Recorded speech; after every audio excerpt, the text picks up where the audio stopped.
বেশ ঠান্ডা পড়েছে, তাই না? আর এই ঠান্ডাতে কি আপনাদের সবার পিকনিক করা হয়ে গিয়েছে? ঠান্ডা মানেই তো পিকনিক সিজন।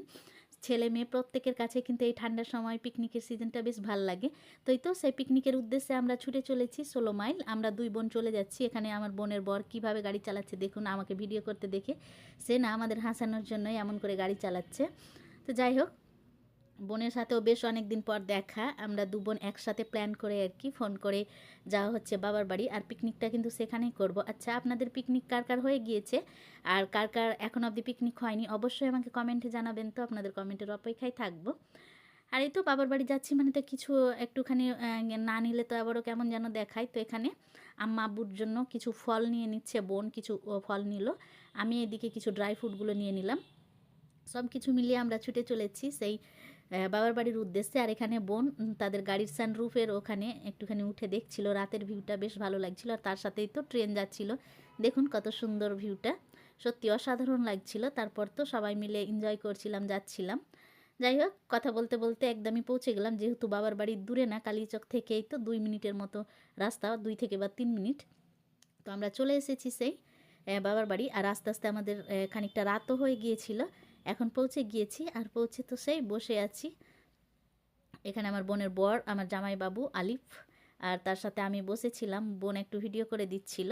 আর তার সাথে আমার বড় আব্বার ছেলে, মানে সে আমার দাদা, সে কিন্তু এসছে, তার সাথে আর কি একটুখানি গল্প সল্প হচ্ছিল।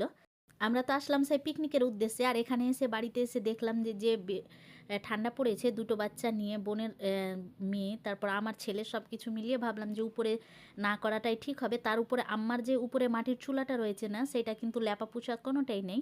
আম্মা বলল ওই চুলাটা নাকি বেশ খারাপ হয়ে আছে। তো সব কিছু মিলিয়ে ভাবলাম যে না, নিচেই তাহলে খাওয়া দাওয়ার সব ব্যবস্থাগুলো করা হোক। আর এদিকে ওই বাচ্চা দুটো সেই নানুর সাথে চললো সেই দোকান, মানে নানু বাড়ি আসা মানে 2জন ভাই বোন মিলে কিন্তু নানুর হাত ধরে সারাক্ষণ শুধু দোকান যাবে, এটা নেবে ওটা নেবে। ভারী কিছু না, শুধু এই ছোটো ছোটো চকলেটস এইসবই আর কি, ললিপপ এইসবই নেবে। তারপরে আমার বড় ভাইও চলে আসলো, মানে আজকে সবাই মিলে একসাথে হবে এরকম একটা প্ল্যান করে আর কি আজকের প্ল্যানটা করা। ওই জন্য ভেবেছিলাম যে প্ল্যান যখন হচ্ছে তো ছোটোখাটো একটা পিকনিকই হয়ে যাক না কেন। আবার বাড়ি এসে ভাবলাম যে পিকনিক বলতে যা রান্না বান্না খাওয়া দাওয়া সব কিছুই হচ্ছে, এনজয়ও হচ্ছে, কিন্তু এই যে উপরে রান্না বান্না বা উপরে যে মাটির চুলায় রান্না সেটা কিন্তু হলো না, ওই জন্য একটুখানি মন খারাপ। তারপরে ওই তো 2টো আমরা দেশি মুরগি নিয়ে নিয়েছিলাম, সেই মুরগিগুলো এখানে আমরা 2 বোন মিলে একটু ছুলে নিলাম যেন খুব তাড়াতাড়ি হয়ে যায়। আমরা তো আবার বাড়ি বেরাবো, আমরা বলতে যে আমার জামাইবাবু আলিফ আর তার সাথে আমরা সবাই মিলে কিন্তু আবার বাড়ি ফিরে আসবো। বোন এখন আপাতত 2-1 দিন থাকবে আমার মার বাড়িতে।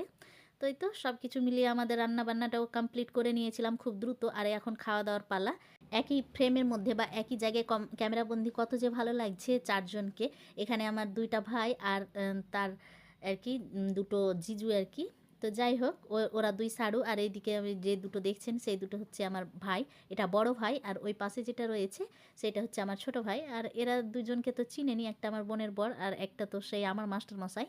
সব কিছু মিলিয়ে ওদের দেখে না ভীষণ ভালো লাগছিল, একটু ক্যামেরা করেছিলাম। আর এখানে নানুর সাথে, এরা তো নানুর পেছন ছাড়বে না, এখানে আমার আব্বু সোফাতে বসে খেয়ে নিচ্ছিল। আর এখানে আমি ভাত বাড়ছিলাম, সাথে একটু বোনকে ভিডিও করতে বলছিলাম, সে যে কি একটা কাণ্ড বলেছিল, আমি যে কত হাসছিলাম দেখুন, হাসিটা দেখেই এখন আপাতত আমার হাসি পাচ্ছে। তো যাই হোক, এই সবে কী যে বলাবলি করছিলাম জানছিলাম না। তারপরে এখানে দেখুন না, ক্যামেরা করলেই সেই আমার বোনের বর এরকমই করে, সবসময় আমাদের হাসাতে থাকে। তো যাই হোক, সব কিছু এনজয় করে হাসাহাসি করে আর কি এখানে আমরা আবারও বাড়ির উদ্দেশ্যে বেরিয়ে পড়লাম। বলেছিলাম না যে আমরা এখন থাকছি না, বেরিয়ে যাব বাড়ির উদ্দেশ্যে। মানে বেশিক্ষণ ছিলাম না, মোটামুটি ওই 3 ঘন্টার মতো ছিলাম। 3 ঘন্টাতে রান্নাবান্না খাওয়া দাওয়া সব কিছু মিলিয়ে এখন বাড়ি যাচ্ছি। তো সবাই ভালো থাকুন, সুস্থ থাকুন, আল্লাহ হাফিজ, আসসালামু আলাইকুম।